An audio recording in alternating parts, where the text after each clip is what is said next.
So Levi and I just got done with a very extensive demonstration of LA Noire by Rockstar Games, and LA Noire is a crime game where you play as a detective that's coming out from Rockstar, obviously, and it's set in like a kind of film noir style. And the main character you play as is a World War II veteran who fought at the Battle of Okinawa, and they don't explain what went on in his past. I imagine they'll explore this in the storyline, but for whatever reason, he feels like he needs to absolve himself of his former sins, so he becomes a police officer and joins the LAPD, I guess, in 1947, which was a period of high crime and mob activity.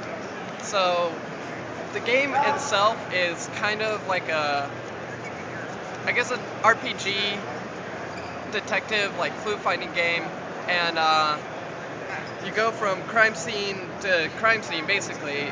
You open up a case, you go to the crime scene, and then you physically look around and manipulate clues and try and figure out what happened. And then those clues lead to other clues, and you try and unravel the case. The first thing that grabbed my attention was just how visceral this game was. When they got to the crime scene, there was the body of a dead woman, stripped down, with head injuries and covered in blood, and it was very jarring to me. Immediately, I was like, I felt this gut reaction, which is cool because that's what they're going for here.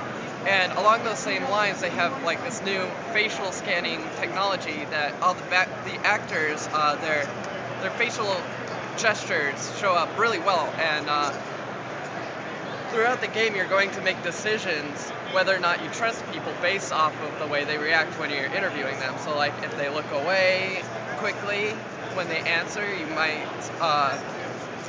think they're not telling the truth. And then after they say something, it gives you three options: to believe that they're telling the truth, to doubt that they're telling the truth, or to know that they're lying. And you can really only do that, you know that they're lying, if you can back it up with evidence. So that'll affect the dialogue trees. And then furthermore, while doing a interrogation, you can flip through your notebook and bring up different subjects and then present them with different evidence. So it's pretty cool, very visceral.